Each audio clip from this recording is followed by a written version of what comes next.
Welcome, everyone. Today, I want to share with you one of the most famous stories in the world. It is simple, but there's something special about it. I'm talking about Little Red Riding Hood. Maybe you know it as the story of Layla and the Wolf. Listen closely because this is not just for fun, it also helps you improve your English step by step. Let's go right into the story. There's a little girl, and everyone calls her Little Red Riding Hood. Why? Because she always wears a beautiful red hood, a present from her grandmother. It's soft, warm, and bright, a perfect piece for a happy little girl. People in her village love her. Her mother, her grandmother, and even her neighbors all think she is polite and kind. She's not just sweet, she's also a little curious, like all children. One sunny morning, Little Red Riding Hood is at home with her mother. Her mother looks worried. The grandmother is sick and staying in bed, alone, in a small house deep in the forest. The mother cuts some bread, finds fresh fruit, a small cake, and a bottle of milk. She puts everything in a basket, gives it to Little Red Riding Hood, and says, "Darling, be careful. Don't talk to strangers. Go straight to Grandma's and do not leave the path." The girl nods. Before she leaves, her mother gives her a big hug. You can imagine the feeling. She really wants her daughter to be safe. So Little Red Riding Hood walks into the forest. At first, it's peaceful. The birds are singing. Sunlight moves between the green leaves. She skips along the path, singing quietly to herself. She holds the basket tightly and feels safe, because her mother's words are in her mind. But something happens. As she walks, she forgets about being careful. There are so many pretty flowers, so many butterflies, the fresh smell of the trees. She walks slower. She leaves the path, wanting just one beautiful flower for her grandmother. Suddenly, a big shadow appears between the trees. It's the wolf. He's tall and has sharp teeth and bright eyes. But here's the thing, the wolf is clever. He doesn't jump or scare her. He talks to her kindly. "Hello, little girl," he says. "Where are you going?" Little Red Riding Hood, who always tells the truth, answers, "I'm going to see my grandmother. She is sick. I have bread and milk and cake for her." The wolf smiles with his big teeth. And I always find this part interesting, because the wolf pretends to be friendly, but we know he has a bad plan. The wolf thinks fast. He wants to eat Little Red Riding Hood. But he's patient. He waits. He asks gently, "And where does your grandmother live?" She answers, "Her house is deep in the forest under 3 big oak trees. You can't miss it." Now the wolf knows everything he needs. He makes a small plan. First, he will get to grandmother's house, then he will wait for the little girl. He turns to Little Red Riding Hood. "Look at the beautiful flowers here," he says. "Why don't you pick some for your grandmother?" And the girl, who loves her grandmother, thinks this is a nice idea. She leaves the path to look for flowers.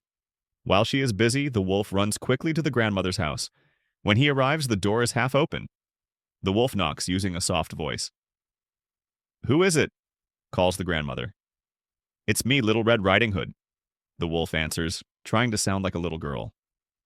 The grandmother opens the door and the wolf jumps inside. This part is scary. He opens his mouth wide and swallows her whole.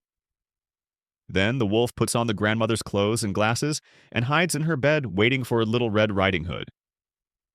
Pause for a second. Can you imagine the wolf, a big animal wearing old glasses and a shawl? It's almost funny, but also quite strange. Soon, Little Red Riding Hood walks through the forest with her basket full of flowers and food. She feels happy and excited, thinking how much her grandmother will love the gift. She arrives at the house and finds the door open. "Grandmother," she calls, "are you home?" The wolf, still hiding in bed, speaks in a weak, high voice. "Come in, my dear." Little Red Riding Hood walks in. The room is dark. She goes closer and sees her grandmother in bed, but something is wrong. The face looks strange. So she starts to notice. "Grandmother, what big ears you have," she says slowly. The wolf answers, "All the better to hear you with, my child." The girl looks closer. "Grandmother, what big eyes you have." The wolf says, "All the better to see you with." Little Red Riding Hood takes another step. "Grandmother, what big hands you have." The wolf says, "All the better to hug you with." Finally, she says, "Grandmother, what big teeth you have."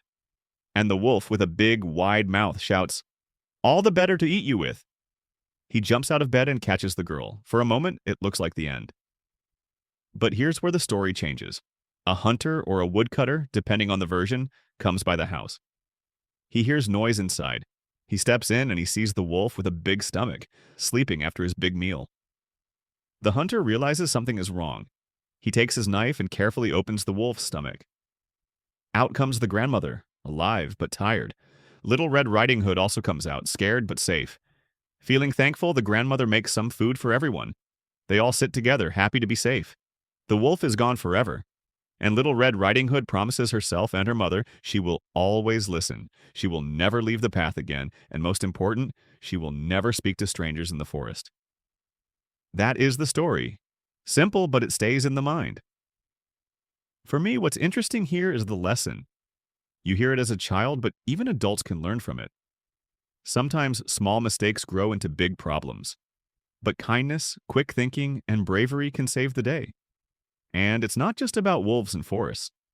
In life, we all have wolves, dangers or maybe wrong decisions that look friendly at first. So next time you see a simple rule like don't talk to strangers, remember this story. It is not just for children. It teaches us to be careful, to trust good advice, and at the same time, to be kind to others. Thanks for listening. I hope you enjoyed this story and practiced your English with me today. I'll be back with another simple story soon. Take care and see you next time.